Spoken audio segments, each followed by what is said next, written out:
What's the next hot technology we'll all be talking about and investing in? This month's MIT Technology Review magazine is highlighting 7 startup companies graduating from university research labs. What are they and why should you pay attention to them?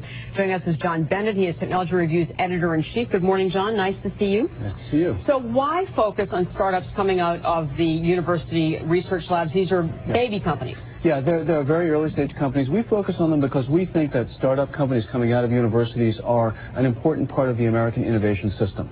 We're giving you a kind of heads up for the future. Okay, why did you choose these 7 companies? We chose these 7 on the basis we went to lots of universities, the best research universities, and said, what are your most exciting startups over the last year or so?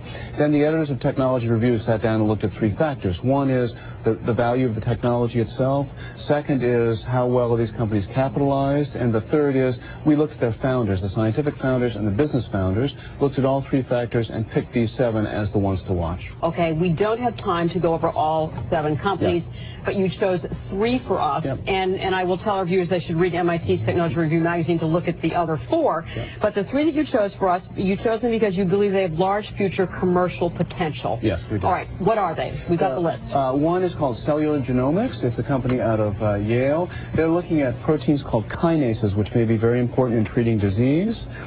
Second one is a company called OEwaves, making oscillators. They come out of the University of Washington, and they come out of Caltech. And the third is Impinj, which comes out of Caltech and does adaptive computing or adaptive chips.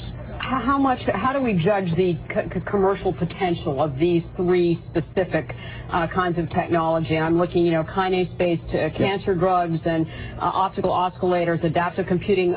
Basically, what are these things? What are optical oscillators? Oscillators. Oscillators are oscillators. Thank you. Oscillators are timekeepers that are found in almost every single communications device.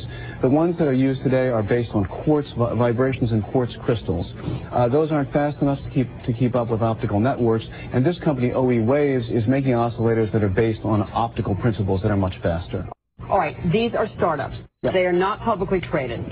As investors, what should we be watching for? Well, one thing I'd say is look for the area as much as the company when you're talking about startups. We picked 7 areas, not just 7 companies. We say look at these areas, do your own research, and keep abreast of these areas because they're going to be very important in the future. We also think these are companies to watch, but the areas are equally important.